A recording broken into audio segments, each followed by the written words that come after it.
ಅಸ್ತ್ರ ಪ್ರಶ್ನೆ ಕೇಳ್ತಾರೆ ಕಾಂಗ್ರೆಸ್ ಎಂಎಲ್ಎ ಅಮಾಯಕ ರೈತರ ಪ್ರಶ್ನೆ ಯೋಚನೆ ಮಾಡ್ತೀವಿ ಅಂತಾರೆ ಒಂದಲ್ಲ ಎರಡಲ್ಲ ದಾಖಲಾಗಿರೋದು 11 ಎಫ್ಐಆರ್ ಒಂದೊಂದು ಎಫ್ಐಆರ್ ನಲ್ಲಿ ಒಬ್ಬೊಬ್ರು A1 ಆಗಿದ್ದಾರೆ ರೈತರು ಎಲ್ಲರೂ ಕೂಡ ಬಿಜೆಪಿ ಜೆಡಿಎಸ್ ಶಾಸಕರ ವಿರುದ್ಧ ಎಫ್ಐಆರ್ ದಾಖಲಾಗಿದೆ ಎಂಎಲ್ಎಗಳ ಮೇಲೆ ಆಗ್ಲಿ ಬಿಡ್ರಿ ಏನ್ ತೊಂದ್ರೆ ಕಾಂಟ್ರಾಕ್ಟ್ ಪಡೆದ ಕಂಪನಿ ದೂರಿನ ಮೇರೆಗೆ ಎಫ್ಐಆರ್ ಹಾಕಿದ್ದಾರೆ ಈಗ ಓಕೆ 34.65 ಲಕ್ಷ ರೂಪಾಯಿ ಮೌಲ್ಯದ ಆಸ್ತಿಗೆ ಹಾನಿ ಅಂತ ಉಲ್ಲೇಖ ಆಗಿದೆ ಅಂದ್ರೆ ಹೋಗಿ ಜೆಸಿಬಿ ತಗೊಂಡು ಆ ಪೈಪ್ನೆಲ್ಲ ಪುಡಿ ಮಾಡಿದ್ರಲ್ಲ ಅದಕ್ಕೆ ನೀರಲ್ಲಿ ರಾಜಕೀಯ ಮಾಡಬೇಡಿ ಅಂತ ಹೋರಾಟಗಾರರು ಅಂತ ಇದ್ದಾರೆ ಹೇಮಾವತಿ ಹೋರಾಟಗಾರರ ಮೇಲೆ ಈಗ ಎಫ್ಐಆರ್ ಅಸ್ತ್ರವನ್ನ ಸರ್ಕಾರ ಬಳಸ್ತಾ ಇದೆ ಒಂದಲ್ಲ ಎರಡಲ್ಲ ದಾಖಲಾಗಿರೋದು ಸುಮಾರು 11 ಎಫ್ಐಆರ್ ಒಂದೊಂದು ಎಫ್ಐಆರ್ ಅಲ್ಲಿ ಒಬ್ಬೊಬ್ರು A1 ಆರೋಪಿಗಳು ರೈತರು ಕೂಡ ಇದ್ದಾರೆ ಅನ್ನುವಂತ ಕೇಳಿ ಬರ್ತಾ ಇದೆ ಅದು ಬಹಳ ಮನಸ್ಸಿಗೆ ಘಾಸಿ ಆಗ್ತಾ ಇರೋದು ಅದು ಕೇಳಿದ್ರೆ ಪ್ರಶ್ನೆ ಮಾಡಿದ್ರೆ ರೈತರ ಮೇಲೆ ಎಫ್ಐಆರ್ ಹಾಕಿದಾರೆ ಅಂದ್ರೆ ಅಮಾಯಕರವರು ರೈತರವರು ಯೋಚನೆ ಮಾಡ್ತೀವಿ ಅಂತಾರೆ ಕಾಂಟ್ರಾಕ್ಟ್ ಪಡೆದ ಕಂಪನಿ ಮೇಲೂ ಕೂಡ ಈಗ ಎಫ್ಐಆರ್ ಆಗಿದೆ 34.5 ಲಕ್ಷ ರೂಪಾಯಿ ಮೌಲ್ಯದ ಆಸ್ತಿಗೆ ಹಾನಿ ಅಂತ ಉಲ್ಲೇಖ ಮಾಡಲಾಗಿದೆ 40% ಕಾಮಗಾರಿ ಮುಗ್ದಿದೆ ಅಂತ ಇದೆಲ್ಲವೂ ಕೂಡ ಮೊನ್ನೆಯ ಘಟನೆ ಈಗ MLAಗಳ ಮೇಲೆ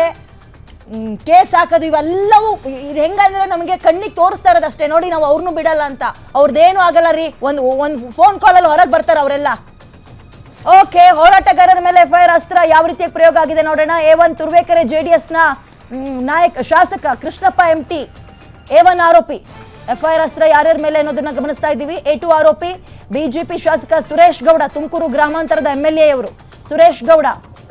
A3 ಆರೋಪಿ ಬಿಜೆಪಿ ಶಾಸಕ ಜ್ಯೋತಿ ಗಣೇಶ್ ತುಮಕೂರು ನಗರ ಇವ್ರ ಮೇಲೂ ಕೂಡ ಎಫ್ಐಆರ್ ಅಸ್ತ್ರವನ್ನ ಪ್ರಯೋಗ ಮಾಡಿದ್ದಾರೆ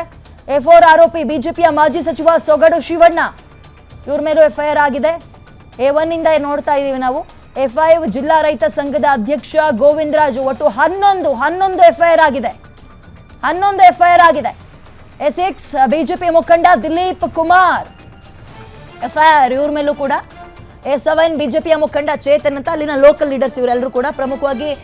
ಶಾಸಕರುಗಳ ಹೆಸರನ್ನು ಆಲ್ರೆಡಿ ಹೇಳಿದ್ವಿ ಇನ್ನೊಂದು 25ರಿಂದ 30 ಮಂದಿ ಮೇಲೆ ಎಫ್ಐಆರ್ ಆಗಿದೆ ಬಟ್ ಈಗ ಸಿಗ್ತಾರೋ ಮಾಹಿತಿ A4 ನಾವು ಸೊಗಡು ಶಿವಣ್ಣ ಅಂತ ಹೇಳಿದ್ವಲ್ಲ ಅವತ್ತು ಪ್ರತಿಭಟನೆಯಲ್ಲಿ ಬಂದಿದ್ರಾ ಜಾಗಕ್ಕೆ ಎಫ್ಐಆರ್ ಹೆಂಗಾಕದ್ರಿ ದ್ವೇಷದ ರಾಜಕಾರಣ ಮಾಡ್ತಾ ಇದ್ದೀರಾ ಪ್ರಶ್ನೆ ಸಹಜವಾಗೇ ಕಾಡುತ್ತೆ ಸೊಗಡು ಶಿವಣ್ಣ ಅವತ್ತು ಎಲ್ಲಿದ್ರು